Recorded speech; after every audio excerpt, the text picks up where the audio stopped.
창세기 41장 15절 57절은 이제 요셉이 꿈을 이제 바로의 꿈을 해석해 주고 그 꿈을 그대로 실행한 말씀이 기록이 되어 있습니다. 15절로 57절 말씀에 중에 핵심 내용은 요셉이 이제 완전히 다른 사람으로 변화되었다라는 것을 우리가 알 수 있어요.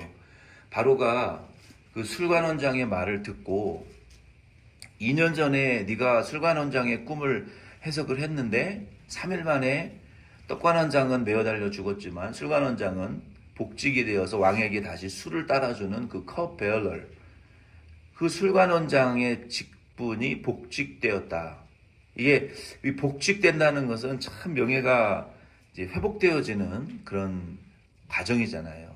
애매한 누명을 쓰고 사람들에게 지탄을 받다가 시간이 지나고 보니까 이 사람은 왕에게도 충성된 사람이고 나라와 백성들에게도 꼭 필요한 사람이다. 이렇게 복직이 되는 경우에는 명예가 완전히 회복되어지는 전화위복이 되어지는 거예요. 그래서 우리도 누구에게 모함을 받았다가 하나님 앞에 우리가 바른 양심을 써서 살려고 하다 보니까 사람들에게 이제 모함도 받을 수 있고 사람들에게 뭐 그렇게 꼬장꼬장하게 믿냐, 대충대충 믿지라는 말도 우리가 듣고 소외당할 수도 있어요. 근데 시간이 지나다 보면은 그 사람의 진실됨은 좀 시간이 지나봐야 알게 되더라고요. 그리고 어려운 일을 당할 때 그 사람의 진실됨을 사람들이 알고 인정하게 돼요. 평소에는 잘 모르는데. 근데 이 술관원장도 그런 이제 일을 당했고 왕에게도 충성되이 충성을 하면서 그걸 잊어버렸단 말이에요. 그러니까 우리가 기억할 것은 사람들은 이제 모든 사람은 자기 중심적이에요.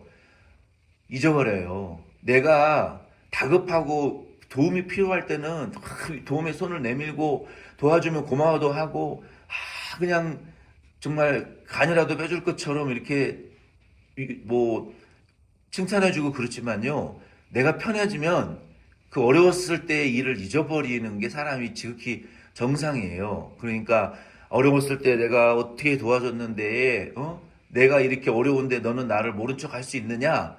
그럴 수 있더라고요. 그럴 수 있어요. 사람이라는 게 지극히 자기중심적이고 환경에 적응하는 그 동물이기 때문에 내가 편해지면 나 어려울 때 도와줬던 사람들, 고마운 사람들 잊어버려요, 대부분이. 그리고 잘 기억 못해요. 그랬었나 싶죠. 근데 이 술관원장도 마찬가지예요. 그 요셉이 자기 꿈을 그렇게 해석해 줬는데 잊어버렸단 말이에요. 근데 바로가 꿈을 꿨고 온 나라가 발칵 뒤집어졌어요. 어느 누구도 그 꿈을 해석해 줄 수가 없어요. 하나님이 주신 꿈이라서. 그래서 그때 하나님이 바로 그 꿈을 해석하지 못한 상황을 보고 술관원장이 아차 싶은 거예요. 2년 전에 감옥에서 그 총명했던 히브리 청년이 내 꿈을 해석해 줬는데 그대로 내가 복직이 됐지. 그게 아차 싶으면서 생각이 나는 거예요. 그래서 왕에게 그 내용을 고했더니 바로가 그 내용을 듣고 잘됐다. 빨리 불러 올려내라. 그리고 씻기고 단장을 해서 예복을 입히고 왕 앞에 세웠더니 네가 그렇게 꿈을 잘 해석을 한다며 물어봤어요. 그랬더니 평소 같았으면 요셉이 자기중심적이고 교만하고 경우가 없고 그냥 잘난 척하고 이 변화되지 않았던 야곱의 모습이면 무슨 꿈이든지 내가 다 해석해 줄 수 있습니다. 얼마든지 말하십시오. 이렇게 대답을 했을 텐데 오늘 여기 본문 말씀에 보니까 요셉이 완전히 변화되었어요. 요셉이 16절 말씀에 보니까 이렇게 대답을 하는 거예요. 바로에게 요셉이 대답하여 이르되 내가 아니라, 이거 보세요. 벌써 완전히 변화됐어요. 내가 아니라 그 꿈의 해석은 내가 하는 것이 아니라 하나님께서 바로에게 편안한 대답을 하시리이다. 이게 변화된 요셉의 모습이에요. 이게 변화된 그리스도인의 모습이라는 거예요. 내게 은사가 있고 내게 능력이 있고 꿈을 들으면 남이 꾸고 잊어버린 꿈도 기억해내는 은사가 있어요. 그리고 그것을 말씀으로 해석하는 은사가 있단 말이에요. 하나님 뜻을 밝히 보여주는 신령한 은사가 있는데 내가 아니라 하나님이 당신에게 편안한 대답을 하실 것이라고. 이게 요셉이 변화된 증거라는 거예요. 얼마나 겸손하고 하나님만을 높이는 자기는 없고 자아는 없어요. 자기는 무가 되고 공이 되어졌어요. 자아는 하나도 없어요. 오직 하나님만 있잖아요. 이게 성령 충만한 자 아닙니까? 이게 변화된 그리스도인 아닙니까? 요셉이 이렇게 변화되었단 말이에요.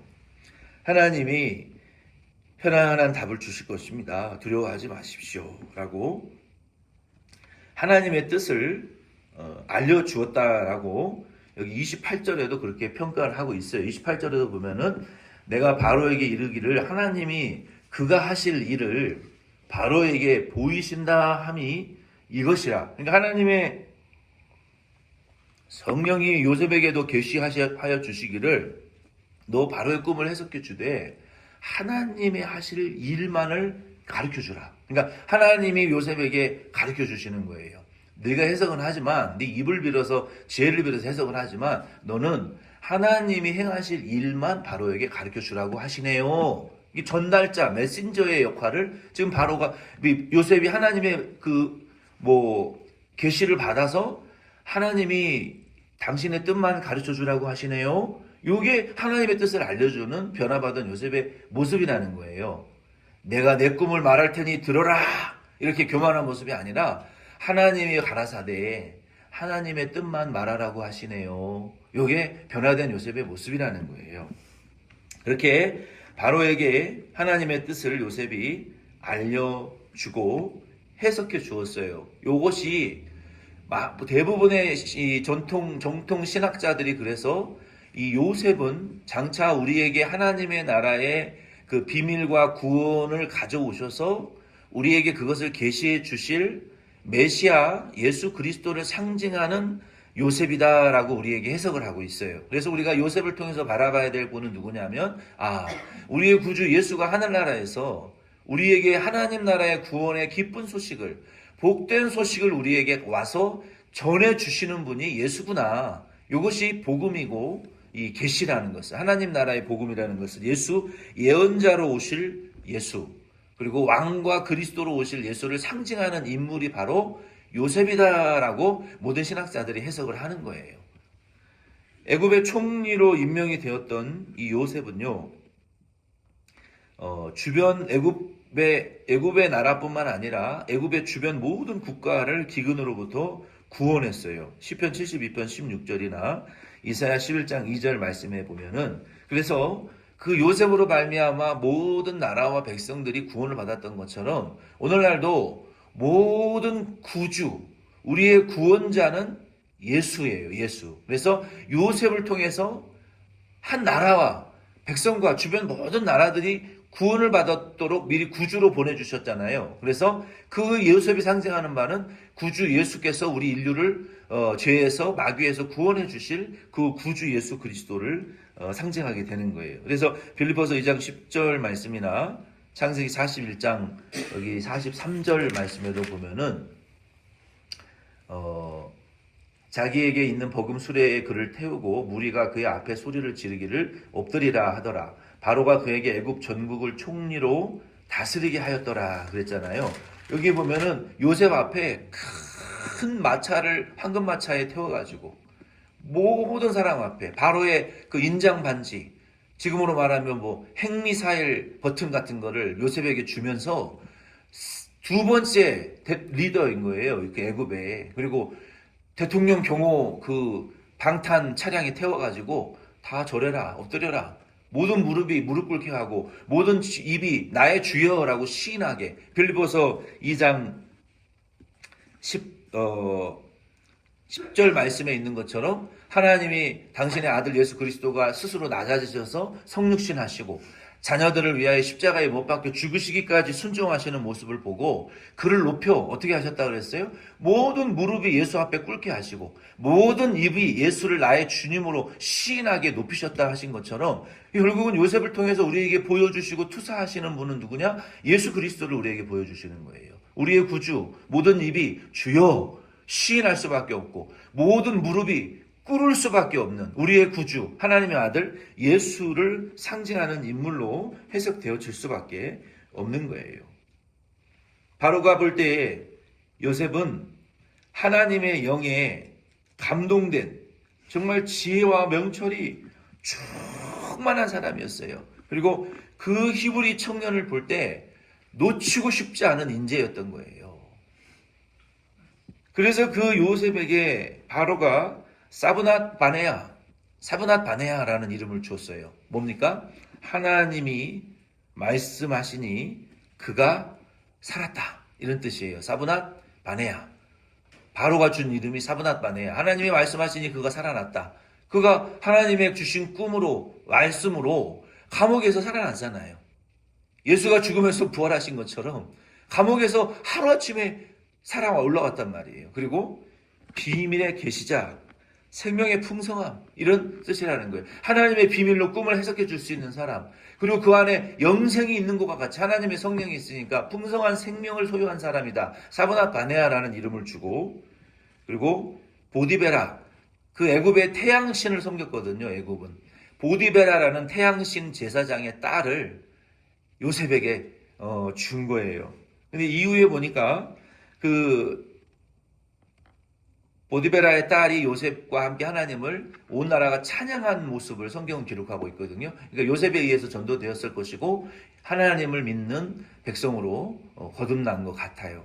이 태양신의 딸도 요셉으로 인하여 하나님을 섬기게 되는 그러한 은혜를 받았어요. 그리고 요셉이 아들 둘을 낳았는데 므낫세, 잊어버림, 그리고 에브라임, 창성하다라는 이름을 지었어요. 그러니까 지금까지의 고통을 하나님의 은혜로 에브라임, 므낫세, 다 망각하는 하나님의 은혜를 찬양하는 것이고, 그리고 에브라임, 그로 인하여 창성하게 되기를 바란다라는 그 두 아들의 이름을 짓고 하나님에게 은혜를 받고 위로하고 하나님의 위로를 받고 찬양했어요. 아들들의 이름을 통해서. 그리고 요셉이 바로의 꿈을 해석해 줍니다. 두 가지 꿈이죠.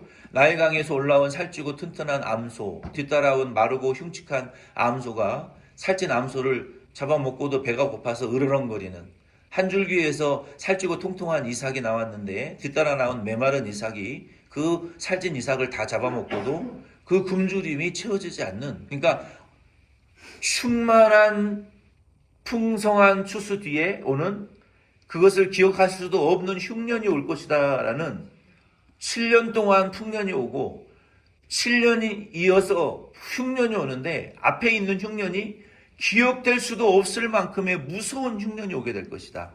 그리고 두 번 연속으로 이 꿈을 꾼 것은 하나님의 뜻이 확실히 정해진 것이기 때문에 어떻게 해야 된다는 거예요? 대비해야 된다는 것이죠. 그 해석을 알려주니까 바로가 깜짝 놀래고 하나님의 말씀과 같이 그것이 그 해석이라고 바로 깨달아지는 거예요. 그래서 어떻게 하면 좋겠느냐? 지혜로운 총리를 세워서 대비하셔야 됩니다. 바로가 볼 때, 야, 너만한 하나님의 영이 충만하고 이 꿈을 해석하고 가르쳐줄 만한 지혜 있는 사람이 내가 나라를 발칵 뒤집어서 찾아봤는데도 없잖아. 네가 그 사람이 되라. 하루아침에 국무총리가 프라임 미니스터가 돼버린 거예요. 그래서 그 국무총리가 돼가지고 요셉이요, 여기서 끝나면 기복신앙이에요. 여기서 끝나면 성경을 기복신앙으로 해석하고 끝나는 거예요. 요셉이 애굽의 총리가 됐대. 대단한 전화위복이 되자 우리도 하나님 말씀 잘 들어서 세상에서 높임받고 복받는 사람이 되자. 이게 기복신앙이라고요. 거기서 끝나면 성경이 말하는 말씀의 의도가 해석되어지지 않고 끝나는 거예요. 거기에서 하나님이 우리에게 말씀하시고자 하는 의도가 뭐겠어요? 우리가 미국에 이민 와서 요셉과 같이 우리의 자녀들이 높은 자리에 올라가는 걸로 신앙이 끝나고 높은 자리에 올라가서 유명해지는 걸로 끝나면 성경이 말하는 메시지가 아니라는 거예요. 아멘이십니까? 성경은 그것을 말하는 게 아니에요. 높은 자리에 올라가서 죄짓고 타락하면 뭐냐는 거예요 도대체. 예수 안 믿고 돈 잘 벌어서 잘 먹고 잘 살았더라? 그런 기복신앙은 세상 종교에 세고 셌어요. 성경이 말하는 것은 그것을 말하는 것이 아니라 그 요셉이 보여주는 것이 예수고, 예수를 통해서 우리가 마귀의 권세에서 구원받고 하나님 자녀 되는 것을 말하는 거예요 성경은. 그러면 요셉이 그 다음에 어떻게 했는 줄 아세요? 요셉이 총리가 된 이후에 7년 동안 상상을 초월하는 풍년이 임했어요. 여러분 하나님의 상상을 초월하는 축복을 받으면 여러분은 뭐 하실 거예요? 제가 미국 어학연수 와서 그 어학연수 센터에서 맨 먼저 쓰라는 에세이가 너 로또 당첨되면 뭐 할래? 당첨이 돼봤어야 알지. 평생에 5천 원짜리 복권 사본 적도 없고 대본 적도 없는데 로또 당첨되면 뭐 할 줄 어떻게 알겠어요? 아무리 상상을 해서 써도 야 로또는 이 정도가 아니야. 상상력을 더 높여봐. 상상이 돼야 상상을 하죠. 여러분 상상을 초월하는 복 받으면 뭐 하시겠어요? 요셉은요 하나님이 지혜를 주시고 하나님의 영이 충만했잖아요. 7년이 축복이 임한다 그랬잖아요. 상상이 초월하는 축복이 임한다 그랬잖아요. 축복이 첫 해 임할 때부터요 하나님이 축복하실 것을 미리 알고 수입의 20%를 저축을 했어요. 5분의 1. 그러니까 내가 버는 수입의 5분의 1을 창고를 지어가지고 더 확장을 해가지고 거기에 20%씩 저축하기 시작했어요. 자, 여러분도 부자 되려면요 수입의 20%를 저축하세요. 여러분 수입의 20% 저축하는 거 그거 쉬운 일 아닙니다. 네. 20%를 저축하면 그걸 10년만 해보세요. 엄청난 부자가 돼요. 우리가 하나님이 축복을 하셨을 때 우리가 앞으로 미래를 위해서 준비하는 태도가 성경적인 태도예요. 앞으로 닥칠 환난을 준비하는 게 성경적인 태도고 우리의 인생에 혹시 올 수 있는 어려움들을 위해서 그렇게 20% 정도 예비비를 가지고 사는 것은 되게 지혜로운 삶이죠. 이게 우리가 깨달아야 될 것이고 그리고 영적으로는 말세에 예수님께서 성경에 보면은 우리 앞에 환난이 있다 그랬어요. 환난이 있기 때문에 지금 평안할 때 건강이 있을 때 전쟁도 없고 추위도 없고 어려운 일도 없고 바쁜 일도 없을 때 평소에 여유가 있을 때 기도하고 신앙생활 열심히 저축해 놓으라는 거 말씀하셨어요.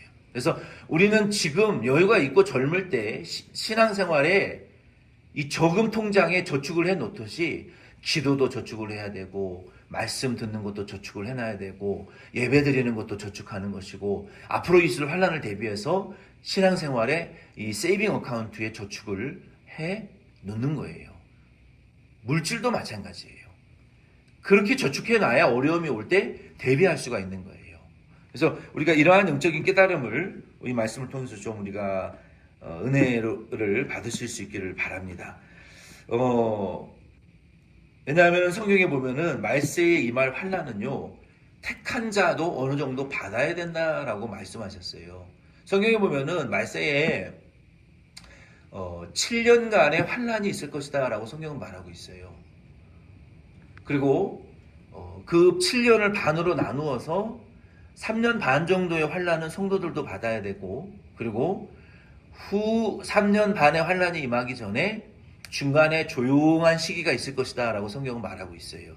그것이 진짜 3년 반인지 3,500년인지는 아무도 몰라요. 해석할 수가 없어요. 그 숫자는. 그 7년의 환난이 7,000년인지 700년인지는 7년 진짜 7년인지는 몰라요. 그러나 시기와 징조를 보고 알라고 했기 때문에 지금은 환난이 시작되지도 않았어요. 시기와 징조를 분별해 보면. 그 7년의 환난이 시작되는 시기에는 지구의 멸망이 온다 그랬어요. 지구가 살 수 없는 환경으로 변화되어질 것이고 예수 믿으면 그냥 목을 잘라서 죽이는 시대예요. 지금은 그런 시대는 아니잖아요. 아직도 여전히 지구는 살만한 시대이고 예수 믿는다고 지금 목 잘라 죽이는 시대는 아니잖아요. 온 세계가 그러니까 작은 나라에서 그러는 것이 아니라 온 세계가 예수 믿어 너 목 잘라 죽여. 이런 시대가 온다니까요. 예수 믿어 물건 안 팔아. 돈 다 뺏고 집안에 불질러 죽여도 아무 문제가 되지 않는 시대라는 거예요. 그런 세대가 환난의 세대라는 거예요. 그런 세대가 오면 너희의 눈을 들어서 예수의 재림이 가까운 것을 알라라고 성경은 말하고 있어요. 그때에 임신한 자, 어린이들, 노약자는 고통당할 것이다. 모든 인프라가 무너지는 시대이기 때문에 전쟁과 기근과 흉흉한 무서운 그러한 시대가 올 것이다. 그러나 지금은 그런 시대는 아니잖아요. 그래서 그런 시대가 오기 전에 미리미리 기도하고 미리미리 신앙생활을 통장에 저축해 놓는 것처럼 신앙생활을 해 놓으라고 성경은 말하고 있어요. 그래서 우리는 그러한 영적인 교훈의 은혜를 받아야 됩니다. 요셉이 애굽의 총리가 된 것으로 이야기는 끝나지 않습니다. 하나님께서 요셉을 통해서 이제 주변 국가들을 구원하실 뿐만 아니라 야곱의 가족들을 애굽으로 잠깐 이주하여 불러들이고 400년간 종살이하게 하기 위한 하나님의 그 무대 장치들이 지금 다 깔려지고 있는 거예요. 그래서 고난받는 동안 또 가나안의 심판이 임하고, 그러니까 심판받는 동안 숨겨놓으시고, 또 가나안에서 400년 동안 거주하는 동안 이스라엘 백성들은 커가게 하시고, 그것을 통해서 예수님의 조상이 보존되어지게 하시고, 그리고 예수님이 태어나게 하실 그 무대 장치를 하나님이 세계 역사 가운데에서 만들어 가시는 모습을 우리가 발견하게 되는 거예요. 그래서 결국은 예수 그리스도에게 인류의 역사가 집중되어져 있는 것을 우리는 성경을 통해서 알 수 있는 거예요. 오늘 이제 말씀을 마치면서 저와 여러분도 지금 평안한 이 시대에 나와 우리의 가족들, 우리 교회를 위하여 믿음 생활의 저축을 많이 해놓으실 수 있는, 기도의 저축을 많이 해놓으실 수 있는 저와 여러분, 예수의 재림의 소망을 바라보시면서 신앙생활 할 수 있는 저와 여러분 될 수 있기를 예수님의 이름으로 부탁드립니다.